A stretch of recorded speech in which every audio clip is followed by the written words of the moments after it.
in a Nevada desert, inside a cave surrounded by dust and silence, something was found that shouldn't exist. Bones massive, misshapen. Not animal, human, but far too large. Alongside them, sandals 3 times the size of a man's foot. Strange tools. Burned arrowheads. Tufts of red hair, still intact after centuries sealed in darkness. And the legends? They were already there. The Paiute people spoke of a race of red-haired giants who once lived in the region, savage, cannibalistic, and ultimately defeated. The place of their final stand? Lovelock Cave. Archaeologists found remains, then dismissed them. Bones disappeared. Stories were buried, but they left enough behind for questions to remain. This isn't just about giants. It's about how much of history we're allowed to remember and how much has already been erased. For generations, the Paiute people told stories of the Sitesich, a race of tall, red-haired beings who lived in the area long before settlers arrived. According to oral tradition, the Sitesich were not just tall, they were giants, towering over the average man by several feet. Their name means Tule eaters, referencing the fibrous water plants they supposedly used to weave rafts to escape tribal attacks. But their legend is darker than their name. The Sitesich were feared. They raided camps, stole food, kidnapped women, and according to some tales, consumed human flesh. Eventually, the surrounding tribes united against them. A brutal conflict followed. They drove the giants into a cave, what we now call Lovelock Cave. The entrance was sealed. Fire was set. Smoke choked the life from those inside. And that was supposed to be the end.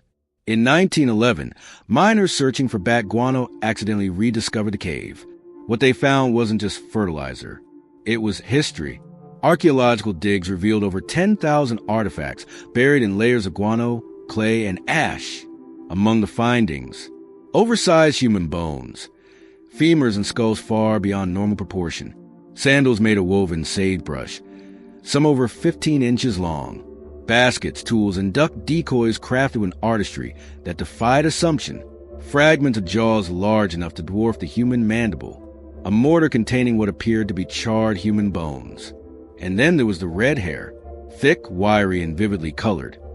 It clung to skulls and skin, preserved by the dry conditions of the cave. Early accounts consistently mentioned it. Even the miners, with no connection to native stories, reported it. One skeleton, measured and documented, was said to be over 9 feet tall. Newspapers at the time, including the Lovelock Review-Minor and Nevada State Journal, published sensational headlines. Photos were taken, some published, others lost. Then something changed. By the mid-20th century, the academic tone shifted. Reports that once highlighted the size and uniqueness of the remains began to soften their language. The narrative changed from giants to misidentified bones, from myth confirmed to myth exaggerated. Museums that once housed the bones stopped displaying them. Requests to access the remains were denied or left unanswered. Skeletal remains reportedly sent to the Humboldt Museum in Winnemucca and the Nevada Historical Society vanished from public view. Photographs disappeared from archives. Newspapers were retracted or dismissed as tabloid embellishments. What remained was silence. But silence speaks. Because the Paiute elders still tell the same story. Because the artifacts that remain don't shrink to fit the new narrative. Because even now, parts of the cave remain restricted. By the mid-20th century, the academic tone shifted. Reports that once highlighted the size and uniqueness of the remains began to soften their language. The narrative changed from giants to misidentified bones. From myth confirmed to myth exaggerated. Museums that once housed the bones stopped displaying them. Requests to access the remains were denied or left unanswered. Skeletal remains reportedly sent to the Humboldt Museum in Winnemucca and the Nevada Historical Society vanished from public view. Photographs disappeared from archives. Newspapers were retracted or dismissed as tabloid embellishments. What remained was silence. But silence speaks. Because the Paiute elders still tell the same story. Because the artifacts that remain don't shrink to fit the new narrative. Because even now, parts of the cave remain restricted. And the question grows, What exactly did they find that made them change their story? Despite the suppression, the cave has not been emptied of all its secrets. Tourists visiting the region still report displays of oversized artifacts in small-town museums. The duck decoys, sandals, and woven items speak of a culture both sophisticated and large. Hair samples still exist in private collections. They've been tested. Some results suggest they belong to humans, but with unusual pigmentation and coarseness. Skeptics dismiss the giants as a product of exaggeration. Tall people misremembered, bones mismeasured. But how many tall people does it take to fill a cave with oversized bones? How many sandals larger than a basketball player's shoe does it take to call a pattern? The Paiute didn't invent the story for fame. They had no reason to lie. Their stories predate the discovery. Their warning, there were giants here, and we had to stop them.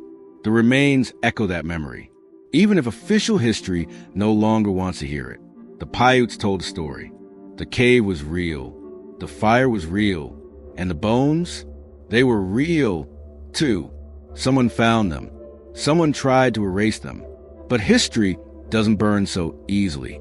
We're told giants are myth, told to laugh at ancient stories, to dismiss the warnings passed down in oral traditions. But in Lovelock, those warnings were carved into stone, in the ashes, in the sandals, in the silence that followed. We live in a world where stories are erased not because they're false, but because they're inconvenient. So the next time someone says giants never walked the earth, ask them why the bones went missing. Ask them why the cave was closed.